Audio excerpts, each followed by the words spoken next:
(2021년도) 새해 첫 주일 예배입니다. 올해 우리 아유와 은혜교회의 표현은 예수 그리스도의 복음으로 새로운 지평을 여는 교회입니다. 2020년도가 팬데믹으로 인한 혼돈의 시기였다면 올해는 그 팬데믹으로 인해 만들어진 새로운 지평의 시기일 것입니다. 보통 예년 같으면 새해가 시작할 때 희망찬 새해가 밝았다라든지 아니면 소망으로 넘치는 새해가 시작되었습니다와 같은 익숙한 표현들을 사용하여 새로운 한 해에 대한 기대감을 가졌을 것입니다. 그러나 작년 한 해 동안 긴 터널의 시기를 지나왔고 아직도 언제 끝날지 모르는 그 터널 속에 있다고 생각해서인지 우리는 한 해가 이미 시작되었음에도 불구하고 빈말이라도 소망이나 희망이라는 단어를 사용하는데 좀 주저하는 느낌입니다. 요즘 뉴스나 아니면 신문을 보아도 그러한 표현으로 인사를 하는 것이 상당히 줄었음을 우리는 느낄 수 있습니다. 저만 느끼는 건가요? 여러분은 그런 느낌 없으십니까? 우리가 올해에는 여러 가지 어려움을 극복합시다 라는 그러한 멘트는 많이 있지만 올해는 정말 희망찬 새해입니다. 소망이 넘치는 새해가 될 것입니다 라는 그러한 말은, 그러한 멘트는 상당히 줄어들었습니다. 아마 어설픈 희망 타령이 오히려 더 큰 절망과 고통을 야기할 수도 있다는 것을 우리 시대는 직감적으로 알고 있기 때문인가 봅니다. 소망이 절망이 된 시대에 맞은 새해, 교회가 시대의 소망이라는 사실이 변함없는 진리라고 믿습니다만 아무리 교회라 할지라도 단순히 소망을 주장한다고 해서 소망이 저절로 찾아오는 것은 아닙니다. 예레미야 시대 때 수많은 제사장들과 선지자들이 이스라엘 민족을 향하여 소망을 부르짖었습니다. 앞으로 소망이 있을 것입니다. 희망찬 미래가 있을 것입니다. 그렇지만 곧 이스라엘은 역사상 전례 없는 수치와 좌절의 역사를 겪어야만 했습니다. 그리고 후대에 가서 그 소망을 선포했던 선지자들 그리고 제사장들, 그들에게는 거짓 선지자라는, 거짓 소망을 퍼뜨린 거짓 선지자라는 그러한 오명이 주어지게 됩니다. 그러한 것을 보면 성도가 근거도 없이 책임도 없이 말하는 소망을 우리가 얼마나 경계해야 되는지 우리는 알 수 있습니다. 소망은 우리가 주술처럼 되뇌이거나 이념이나 사상처럼 주장한다고 해서 찾아오는 것이 아니라 특별한 영적 체험을 하고 그에 따른 권위를 가지고 우리가 선포할 때 그때 비로소 하나님의 능력 안에서 소망이 이루어지는 줄 믿습니다. 그러기에 만약 우리 성도들이 이 시대를 향해 진정한 소망을 선포하기를 원한다면 제일 처음 해야 될 것은 주님의 은혜를 먼저 체험하고 하나님의 사람으로 온전히 변화되는 것입니다. 그러한 은혜 체험과 그러한 변화가 여러분들에게 있으시기를 주님의 이름으로 축원합니다. 우리는 역사적으로 새로운 지평의 문 앞에 서 있습니다. 그리고 그 문 앞에서 우리 성도가 감당해야 할 사명은 분명합니다. 바로 소망을 선포하는 것입니다. 그러기에 우리는 먼저 소망을 선포할 사람으로서 영적 능력을 갖추셔야 합니다. 우리는 막연한 낙관을 가지고 소망을 선포하는 것이 아니라 소망의 근원 되신 하나님과 깊은 교제가 회복된 사람으로서, 하나님의 사람으로서 우리 시대를 향해 책임을 가지고 의무를 가지고 소망을 선포해야 합니다. 그때 그 소망은 큰 에너지와 영향력이 되어 우리 시대를 온전히 회복할 수 있는 동력이 될 것이며 또 변화시킬 수 있는 힘이 될 것입니다. 그래서 우리는 지난주에 다시 시작하자라고 말씀을 드렸습니다. 우리가 다시 시작하기 위해 일어나 하나님을 처음 만나 은혜를 체험했던 곳, 하나님과의 첫사랑이 아직도 남아있는 그 베델로 올라가자라고 말씀을 드렸습니다. 그리고 예배의 회복과 신앙의 성숙을 위해 그동안 소홀히 했던 제단을 다시 쌓자고 말씀드렸습니다. 그리고 우리가 지금까지 악착같이 수집해왔던 쓰레기 같은 우상들을 과감하게 버릴 뿐만 아니라 우리 안에 있는 죄악과 부정적인 마음, 잘못된 습관, 행동들, 이기적인 생각을 정결케 하고 하나님의 의와 하나님의 거룩으로 다시 새롭게 옷을 입자라고 말씀을 드렸습니다. 여러분, 과연 2020년도를 마감하시면서 다시 시작하기 위해 그러한 다짐을 지난주 동안에 하셨습니까? 다시 베델로 향하여 여러분 출발을 하셨습니까? 다시 제단을 쌓고 하나님께 진정한 예배를 드리기 위해 노력하셨습니까? 정결하기 위해, 거룩하게 하기 위해 여러분 얼마나 한 주간 동안 헌신하셨습니까? 세겜에서의 야곱, 오늘 본문에 나오는 야곱은 세겜에서의 야곱입니다. 사실 야곱의 일대기를 읽으면서 가장 이해할 수 없는 부분이 있다면 바로 이 세겜 땅을 택한 야곱의 마음입니다. 오랜 이방 생활을 정리하고 다시 고향 가나안 땅으로 돌아올 때 우리는 그가 처음 하나님을 만났던 베델 지역으로 돌아올 것이라 기대했습니다. 그런데 그가 실제로 택한 지역은 베델이 아니라 세겜이었습니다. 아마 돌들로만 덩그러니 굴러다니는 아직 덜 개발된 베델보다는 어느 정도 도시의 형태를 갖추고 있었던 세겜이 야곱의 인간적인 눈에 보기에는 훨씬 더 매력적이었던가 봅니다. 인간은 긴장이 풀어지면 곧바로 세상의 편리나 세상의 영광에 눈을 돌리기 마련입니다. 돌베개를 베고 잠잘 만큼 척박한 시절에는 베델도 기쁨과 은혜가 넘치는 땅이었었는데요. 이제 인간적인 모든 문제가 해결되었습니다. 형하고의 문제도 해결되었습니다. 먹고 사는 문제도 해결됐습니다. 이제는 행복하게 사는 일만 남았나 보다 라고 생각하게 되자 투박해 보이는 시골 베델보다는 세겜의 화려함, 세겜의 성공이 눈에 보이기 시작했던 것입니다. 우리도 가끔 신앙의 긴장감이 떨어지면 교회보다는 세상에 마음을 빼앗기는 경우가 많이 있습니다. 과거에 은혜 받을 때의 기억은 까마득히 잊어버리고 세상의 인기와 세상의 출세를 위해 은근슬쩍 타협하기 시작합니다. 그리고 은혜의 땅 베델이 아니라 세속의 땅 세겜에 살아도 우리는 충분히 안전할 수 있어, 우리는 충분히 행복할 수 있다라고 장담합니다. 어쩌면 야곱도 인간적인 축복과 유명세를 누리기 위해서는 세겜이 최적의 장소라고 생각했을 것입니다. 그러나 그러한 그의 인간적인 생각이 얼마나 잘못된 오답이었는지를 야곱은 곧 깨닫게 되었습니다.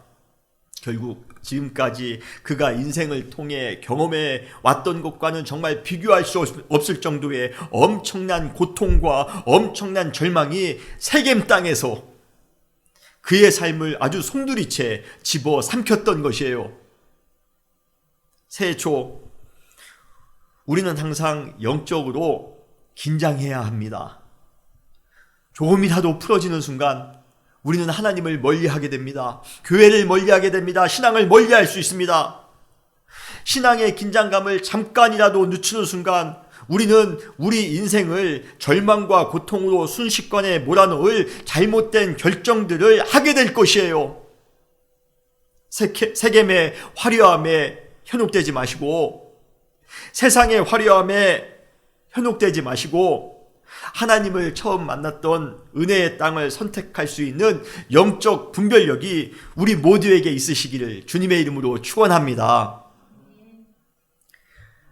다행히 야곱은 자신의 문제점이 무엇인지를 깨닫자마자 곧바로 잘못을 인정하고 다시 시작하고자 했던 신앙의 결단을 가진 사람이었습니다. 세겜의 선택이 잘못되었음을 깨닫자 곧바로 그는 베델로 올라갈 것을 선택합니다. 창세기 35장 3절에 보면 우리가 일어나 베델로 올라가자.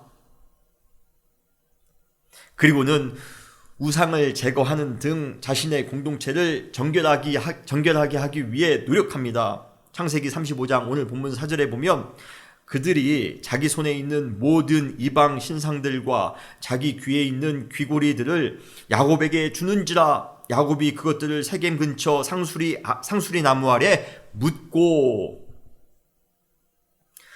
그리고 드디어 베델에 도착하자마자 하나님께 제단을 쌓고 예배를 드립니다. 창세기 35장 6절에 야곱이 그와 함께 한 모든 사람이 가나안 땅 루스 곧 베델에 이르고 그가 거기 가서 제단을 쌓고 그곳을 엘 베델이라 불렀으니 라고 말씀하고 있습니다. 가끔 저에게 신앙생활을 하는 것이 참 힘들다고 말씀하시는 분들이 간혹 있습니다. 참 신앙생활하는 것이 어느 때는 쉽지 않을 때가 있습니다. 그러나 여러분, 처음 시작하는 것이 어렵지 막상 시작하면 그때부터는 탄력이 붙어 일사천리로 신앙생활을 해 나아갈 수가 있습니다. 야곱이 결단하고 일어서는 순간 베델로 돌아가는 것, 공동체를 정결하게 하는 것, 그리고 하나님을 위해 제단을 쌓는 것까지 아주 막힘없이 진행되더라는 것입니다. 그렇기 때문에 신앙이 성장하기를 원하는 분이 지금 계시다라면 일단 먼저 시작하시기 바랍니다. 결단을 하시고 믿음으로 일어서기만 하면 어느 순간 정결하고 거룩한 영혼이 되어 있을 것입니다. 그리고 어느 순간 우리의 신앙이 베델에 도착해 있을 것이에요. 그리고 어느 순간 제단을 쌓고 영적으로 하나님께 예배드리는, 하나님과 깊이 교제하는 우리의 신앙의 성숙된 모습을 보게 될 것입니다. 그러기에 새해가 시작하는 지금 더 이상 고민하거나 주저할 것이 아니라 신앙의 성숙을 위해 다시 믿음의 삶을 시작하기 위해 일어서는 결단을 하시기를 바랍니다. 그러면 올 한 해를 통하여 우리의 신앙은 계속해서 순차적으로 성장해 나아갈 수 있을 것입니다. 어느 순간에 우리는 베델에 도착해 있고 어느 순간에 우리는 거룩해져 있을 것입니다. 그리고 어느 순간에 우리는 하나님과 깊이 교제하고 있을 것이에요. 시작이 중요합니다. 여러분, 지금 새해 초, 지금은 일어서일 때입니다. 일어서 믿음을 향하여 나아가는, 신앙을 다시 시작하는 우리 사랑하는 모든 성도님들이 되시기를 주님의 이름으로 축원합니다. 이렇게 야곱이 다시 새롭게 영적인 여정을 시작함으로써 신앙의 성숙을 이룰 수가 있었습니다. 그런데 놀라운 것은 그가 단순히 신앙이 성장한 것으로 끝난 것이 아니라 그에게 놀라운 은혜가 주어졌다는 것입니다. 그런데 그러한 은혜는 야곱에게만 주어지는 것이 아니라 2021년도 새로운 지평 앞에서 다시 시작하기로 결단한 우리 모든 성도님들에게도 주어질 것이라 믿습니다. 다시 시작하는 자들에게 주어지는 은혜 세 가지입니다. 올 한 해 정말 믿음으로 다시 시작함으로 하나님의 그 크신 은혜를 체험하는 우리 모두가 되시기를 주님의 이름으로 축원합니다. 첫 번째 은혜는 무엇입니까? 바로 모든 대적자들에게 두려움이 되는 삶을 살게 된다는 것입니다. 지금까지 우리를 두렵게 해왔던 것들이 오히려 역전되어 우리를 더 두려워하게 된다는 것이에요. 얼마나 통쾌합니까? 어제까지만 해도 우리가 두려워했던 것인데 이제는 상황이 바뀝니다. 그들이 우리를 더 두려워하게 되더라는 것입니다. 야곱의 아들들이 세겜 사람들을 살육한 이후 야곱은 그들의 보복이 두려워 한시도 마음 편할 날이 없었습니다. 창세기 34장 30절에 보면 그러한 야곱의 마음을 보여주고 있습니다. 야곱이 시몬과 레이에게 이르되 너희가 내게 화를 끼쳐 나로 하여금 이 땅의 주민 곧 가나안 족속과 브리스 족속에게 악취를 내게 하였도다. 나는 수가 적은즉 그들이 모여 나를 치고 나를 죽이리니 그러면 나와 내 집이 멸망하리라. 얼마나 두려웠는지 모릅니다. 얼마나 좌절되는 삶이었는지 모릅니다. 사실 이러한 적대적인 분위기 속에서 야곱 일행이 세겜을 떠나 베델로 가는 것조차 쉽지 않았을 것이에요. 아마 야곱은 그들 일행이 베델로 가기는커녕 세겜을 떠나기도 전에 그곳 사람들에 의해 전멸할 수도 있다고 생각했을 수도 있습니다. 그런데 야곱이 베델을 떠나는 순간 세겜 일대에서 아주 놀라운 일이 벌어지기 시작합니다. 지금까지 야곱이 두려워했던 그 수많은 세겜 사람들이 오히려 야곱과 그 일행을 두려워하더라는 것입니다. 두려워하는 입장이 바뀌게 되더라는 것입니다. 오늘 본문 창세기 35장 5절에 보면 그들이 떠났으나 베델을 향하여 떠난 것입니다. 하나님이 그 사면 고을들로 크게 두려워하게 하심으로 야곱의 아들들을 추격하는 자가 없었더라라고 말씀하고 있습니다. 야곱이 이 광경을 보면서 얼마나 놀랍고 얼마나 신기하게 생각했을까요? 자기 가족이 그렇다고 큰 강공할 만한 무기를 가지고 있는 것도 아닙니다. 그렇다고 잘 훈련된 군사가 있는 것도 아니었습니다.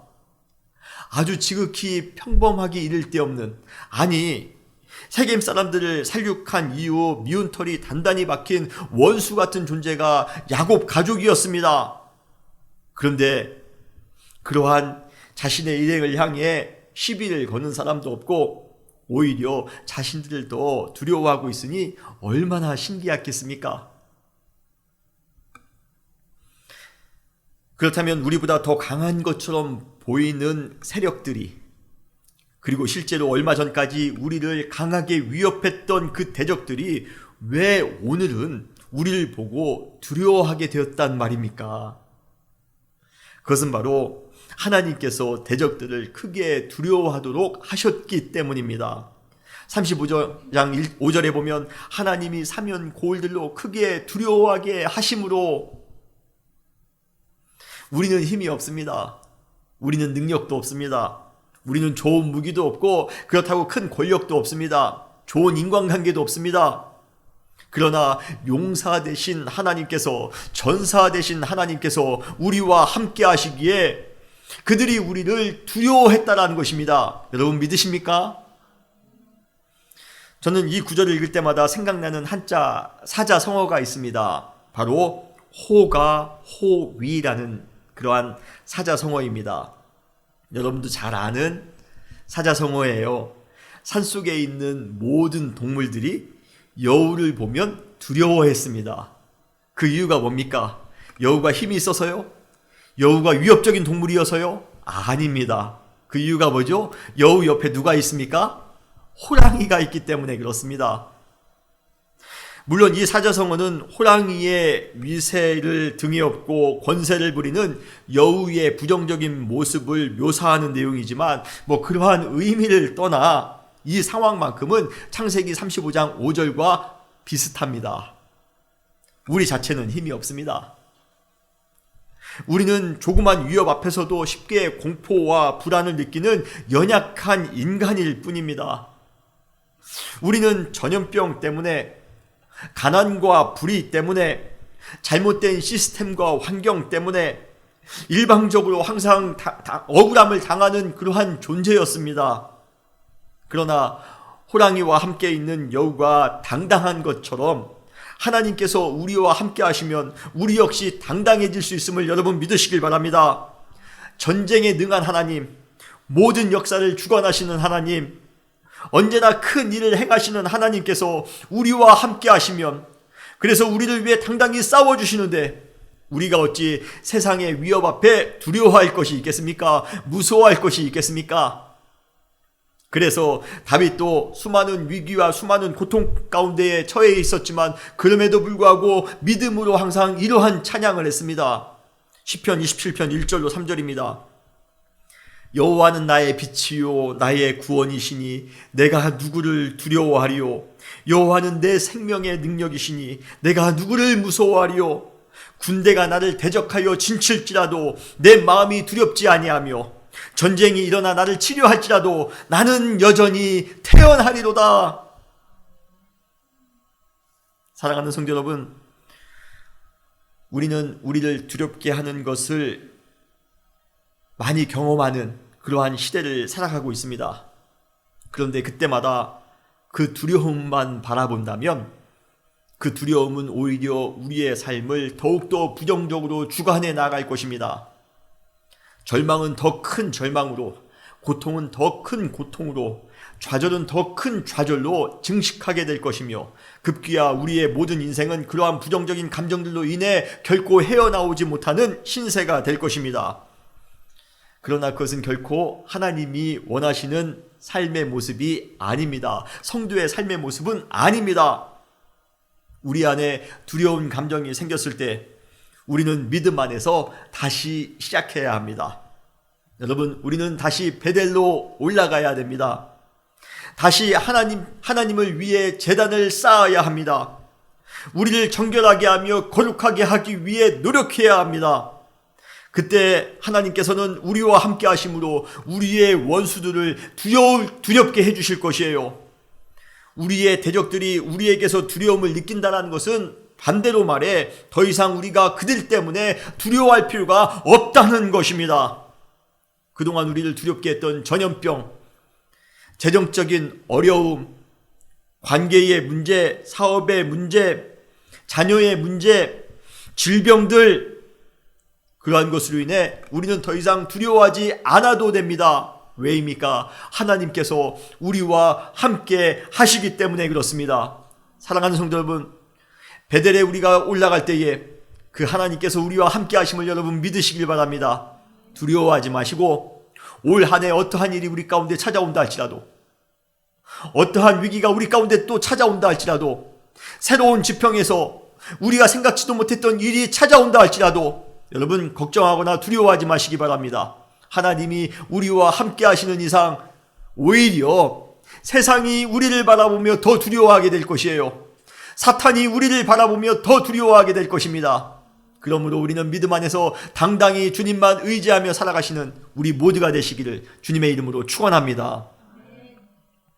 두 번째로, 새로 시작하고자 하는 우리에게 임하는 은혜가 있습니다. 두 번째 은혜는 바로 하나님께서 복을 주신다는 것입니다. 여러분 믿으십니까? 창세기 오늘 본문이 나오는 35장에는 하나님께서 야곱에게 주시는 세 가지 복이 나오고 있습니다. 첫 번째 복은 무엇입니까? 이름을 바꾸어 주시는 복입니다. 오늘 본문 창세기 35장 9절로 10절에 보면 야곱이 밧단 아람에서 돌아오며 하나님이 다시 야곱에게 나타나사 그에게 복을 주시고 하나님이 그에게 이르시되 내 이름이 야곱이지만은 내 이름을 다시는 야곱이라 부르지 않겠고 이스라엘이 내 이름이 되리라 하시고 그가 그의 이름을 이스라엘이라 부르시고 라고 말씀하십니다. 이름을 바꾸는 것이 왜 축복일까 생각하시는 분들이 계실지 모릅니다. 고대 이스라엘 사람들에게 있어서 이름은 단순한 호칭이 아니라 그 사람의 존재, 그 사람의 정체성 그 자체를 의미합니다. 사실 야곱이라는 이름은 발꿈치를 잡았다라는 그러한 의미를 가지고 있습니다. 그가 쌍둥이 형이었던 에서의 발꿈치를 잡고 태어났기 때문에 지어진 이름입니다만 사실 발꿈치를 잡았다라는 것은 교활하게 경쟁하다라는 그러한 부정적인 의미를 가지고 있습니다. 그리고 그는 그 이름대로 중요한 순간에 형의 장자권과 축복을 아주 교묘하게 가로챈으로써 형의 발목을 잡는 인생을 살았습니다. 그리고 자기가 발목을 잡았을 뿐만 아니라 또 자기 삼촌으로부터 발목이 잡히는 그러한 인생도 살았습니다. 아주 이름대로 살았습니다. 그러나 이스라엘이라는 이름에는 하나님과 겨루어 이겼다라는 그러한 표현을 가지고 있습니다. 분이엘이라는 지역에서 하나님의 축복을 받기 위해 끝까지 씨름했던, 그래서 결국은 이기지 않습니까? 그래서 주어진 아주 값지고 복된 이름입니다. 결국 하나님께서는 더 이상 약삭빠른 야곱으로 살지 말고 하나님의 축복을 위해 씨름하는 이스라엘로 살기를 바라셨던 것입니다. 사랑하는 성도 여러분, 이름이 우리의 존재와 우리의 정체성을 의미한다고 할 때 우리가 가지고 있었던 과거의 이름이 있습니다. 그 이름이 무엇입니까? 바로 죄인입니다. 우리의 이름이 다 죄인이었습니다. 그래서 우리는 그 이름대로 항상 누구를 미워하기도 했고 누구를 시기하기도 했습니다. 우리는 그 이름대로 부정직하게 살기도 하고 거짓된 행동을 하기도 했습니다. 우리는 그 이름대로 철저하게 이기적인 생활도 하고 잘못된 습관에 중독되는 삶을 살기도 했습니다. 그런데 하나님께서 그러한 그 잘못된 이름, 부정적인 이름을 정말 아름답고 영광스러운 이름으로 바꾸어 주셨습니다. 그 이름이 바로 무엇입니까? 바로 성도입니다. 바로 크리스찬입니다. 하나님께서도 우리에게 이렇게 말씀하십니다. 내 이름을 다시는 죄인이라 부르지 않겠고 성도가 내 이름이 되리라. 크리스찬이 너의 이름이 될 것이다.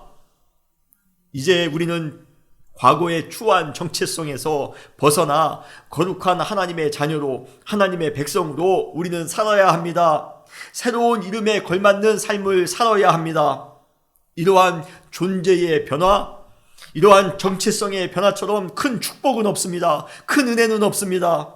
이것이 바로 믿음 안에서 다시 시작하기로 결정한, 그래서 베델을 향하여 올라간 사람들에게 주어지는 축복인 줄 여러분 믿으시길 바랍니다. 이제 여러분들의 정체성은 변화됐습니다. 우리가 주님을 믿음으로 말미암아 이제는 하나님의 자녀가 됐습니다. 하나님의 백성이 됐습니다. 하나님의 구원받은 자가 됐습니다. 하나님의 성도가 됐습니다. 그 이름답게 항상 하나님의 축복 가운데, 하나님의 영광 가운데, 기쁨과 찬송 가운데 살아가시는 우리 모두가 되시기를 주님의 이름으로 축원합니다. 두 번째 주님께서 주시는 축복은 무엇입니까? 후손에 대한 약속입니다. 오늘 본문 35장 11절에 보면 하나님이 그에게 이르시되 나는 전능한 하나님이라 생육하고 번성하라. 한 백성과 백성의 총회가 내게서 나오고 왕들이 내 허리에서 나오리라. 후손에 대한 축복입니다. 그리고 이어서 세 번째로 주님께서 약속하신 축복은 땅에 관한 것입니다. 창세기 35장 12절에 내가 아브라함과 이삭에게 준 땅을 내게 주고 내가 내 후손에게도 그 땅을 주리라. 하나님이 후손에 대한 축복, 하나님이 땅에 대한 축복을 야곱에게 주셨습니다. 이 두 번째 축복과 이 세 번째 축복이 우리의 자녀에 대한 축복일 수도 있고 우리의 재산에 대한 축복일 수도 있습니다. 우리의 자녀가 잘 될 것이고 또 땅도 넓어질 것이다, 부동산도 넓어질 것이다 라는 축복일 수도 있습니다만, 그러나 이 두 가지 축복이 2021년도 새로운 지평을 살아가고 있는 우리에게 주는 또 다른 중요한 의미가 있습니다. 바로 후손에 대한 축복, 그리고 땅에 대한 축복은 올해 우리가 살아갈 새로운 지평에서 우리가 행하는 영향력의 축복을 의미하는 줄 여러분 믿으시길 바랍니다. 수많은 후손들이 우리를 통해 영향을 받게 될 것이라는 것입니다. 그리고 땅은 우리의 영향력이 미치는 범위를 의미합니다. 결국 하나님께서는 다시 믿음의 삶을 시작하기로 작정한 성도들의 영적 영향력의 지평을 넓혀주실 것이며, 그로 인해 새로운 지평을 살아가고 있는 수많은 세상 사람들에게 우리의 선한 영향력이 미치도록 해주신다는 것입니다. 할렐루야. 얼마나 큰 은혜입니까? 가끔 우리는 이러한 큰 영향력을 정치인들이나 재벌들이나 사회 저명 인사들이나 하는 것이라고 생각합니다. 우리 같은 사람이, 우리 같은 일반인이 무슨 영향력을 발휘하며 살아갈 수가 있겠어? 라고 우리는 생각합니다. 우리는 유명한 사람도 아니고, 우리는 특별한 사람도 아닙니다. 돈이 많은 사람도 아니고, 우리가 유명한 사람을 많이 알고 있지도 않습니다. 그러한 우리가 어떻게 세상을 향해, 저 넓은 세상을 향해 그러한 영향력을 줄 수 있을까 의심하는 마음이 생길 수도 있습니다. 그러나 하나님은 어떠한 하나님이십니까? 약한 자들이나 유명하지 않은 자들을 택하셔서 세상에 잘 나가는 사람들을 부끄럽게 하시는 하나님이신 줄 여러분 믿으시길 바랍니다.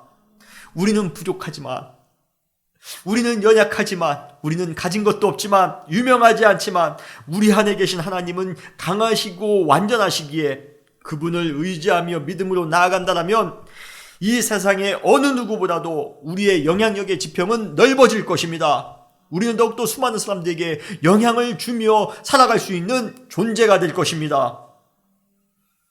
그러므로 하나님께서 우리를 그러한 영적 영향력 있는 존재로 세워주심을 믿으시고 수많은 사람들에게 영향을 발휘하며 살아가시는 올 한 해 세상의 수많은 사람들에게, 우리 지역에 있는 수많은 사람들에게 하나님의 선한 영향력을 발휘하며 살아가시는, 그래서 우리의 영향력의 지평이 점점 더 넓어지는 그러한 귀한 삶을 살아가시는 우리 은혜교회 사랑하는 모든 성도님들이 되시기를 주님의 이름으로 축원합니다.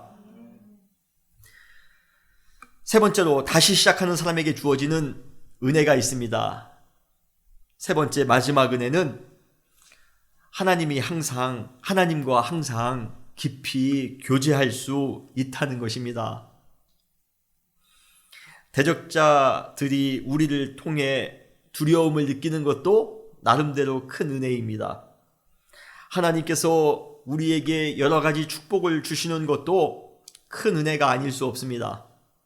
그러나 그래도 영적인 사람에게 주어지는 가장 큰 은혜, 가장 큰 축복이 있다면 바로 하나님과의 관계가 깊어지는 것입니다. 여러분 믿으십니까? 야곱이 세겜을 떠나 드디어 베델에 도착했습니다. 그런데 그가 그곳에 도착하자마자 하나님께서는 기다렸다는 듯이 야곱에게 다시 찾아오셨습니다. 오늘 본문 창세기 35장 9절에 보면 야곱이 밧단 아람에서 돌아오매 하나님이 다시 야곱에게 나타나사. 이 구절에 나오는 나타나사라는 그러한 단어는 하나님의 임재하심을 나타내는 아주 전형적인 단어입니다.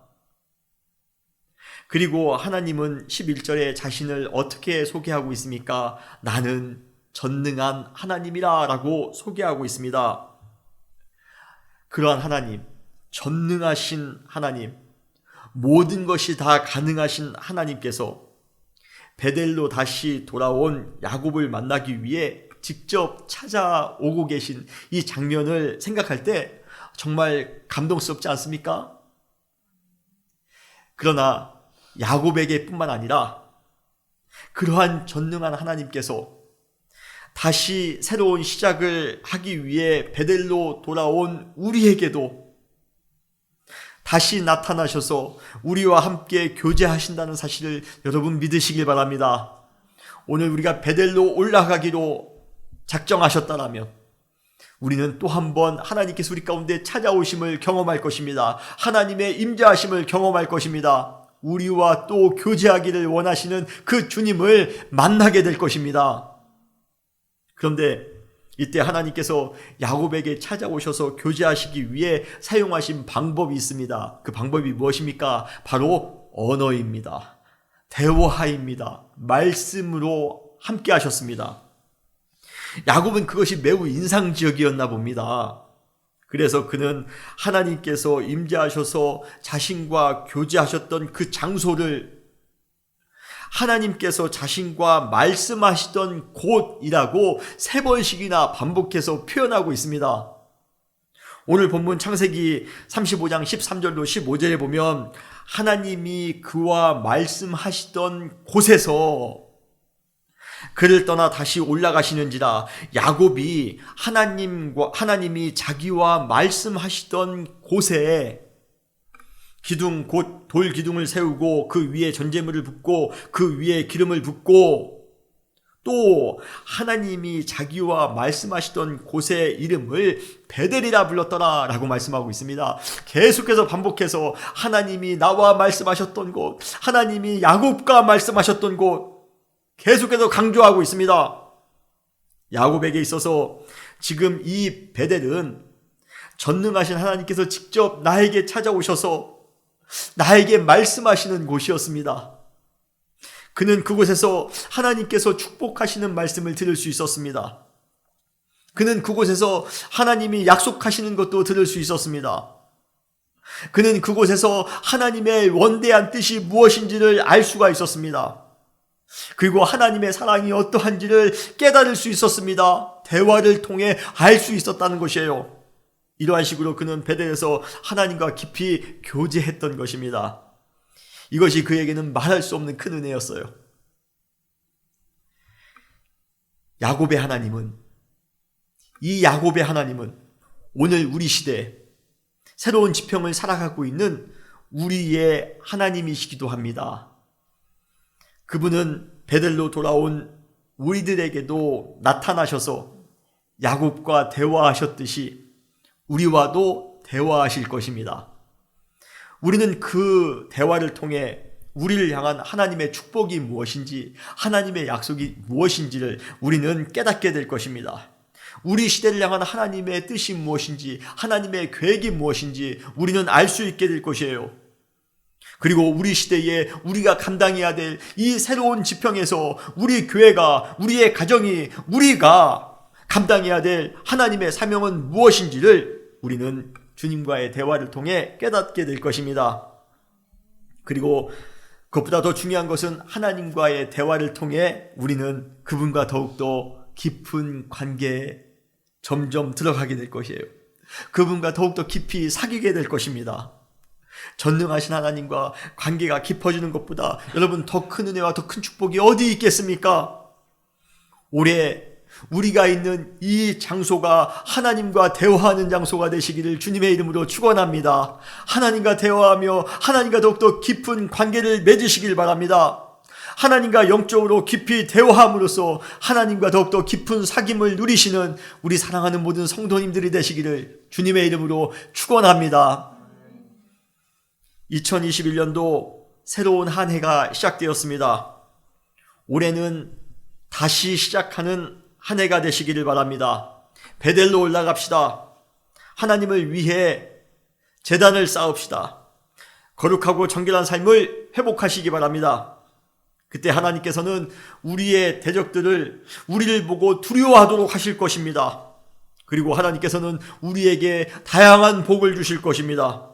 우리의 존재를 죄인에게서 성도로 변화시켜 주실 것이에요. 그리고 우리에게 영향력의 지평을 넓혀 주실 것입니다. 수많은 사람들에게 선한 영향력을 베풀며 살아갈 수 있도록 해 주실 것이에요. 그러나 더 감사한 은혜는 하나님과 대화를 통해 더욱더 깊은 관계를 맺으며 나아가게 될 것입니다. 이것이 올 한 해 우리의 삶이 될 것이에요. 사랑하는 성도 여러분, 이제 다시 시작합시다. 그리고 하나님이 주시는 그 하나님의 은혜로 말미암아 기뻐하며 감사하며 사시는 그러한 승리하는 한 해가 되시기를 주님의 이름으로 축원합니다. 다시 기도하시겠습니다.